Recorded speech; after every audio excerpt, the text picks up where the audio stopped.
Bonjour à tous et bienvenue sur boursicoté.com pour cette nouvelle analyse technique du CAC 40 en point matinal. Et donc ce matin nous avons une ouverture assez intéressante puisque les cours ici ont ouvert avec un léger gap haussier par rapport à la veille. Alors ce gap a été comblé de justesse, mais on reste ici sur une tentative de rebond. Alors si on observe un petit peu ce qui s'est passé hier, on a eu donc la sortie de cette dynamique haussière par rupture ici du support oblique sur un gap de rupture. On est venu chercher ici donc l'ancienne résistance moyen terme qui s'est imposée en tant que support. On est revenu chercher la zone des 5449 qui a fait de même.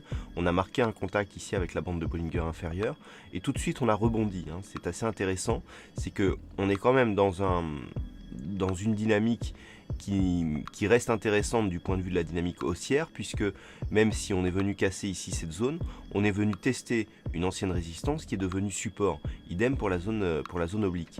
Et puis, par rapport donc à ce rebond, on a une tentative de poursuite avec donc un gap haussier qui semble pour l'instant encore agir en tant que support.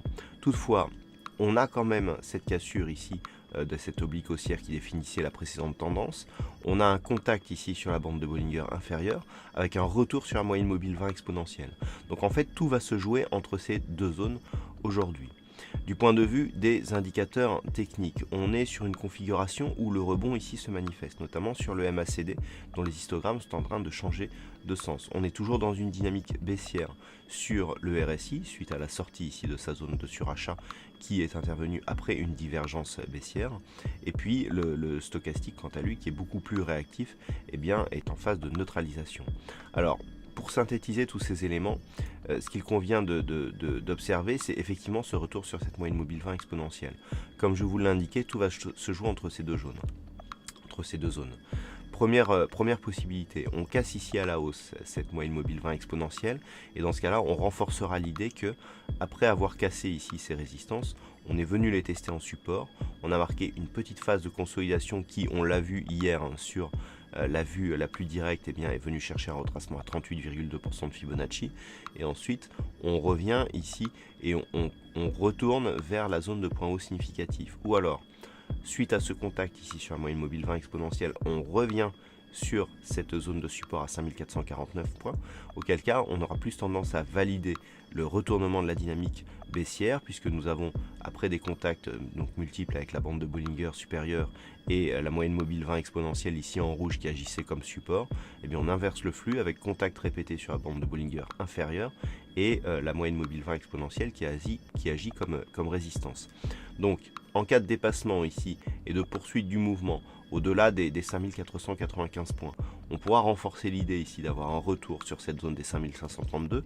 À ce niveau-là, tout ne sera pas joué, il faudra valider ici la rupture de cette résistance, auquel cas on aura donc un signal après une consolidation de poursuite de la dynamique haussière, ou alors on n'arrive pas à s'affranchir ici de cette moyenne mobile 20 exponentielle, on revient sur la zone des 5449 points qui dans ce cas-là devrait casser à la baisse et nous donner un objectif suivant à 5390 points.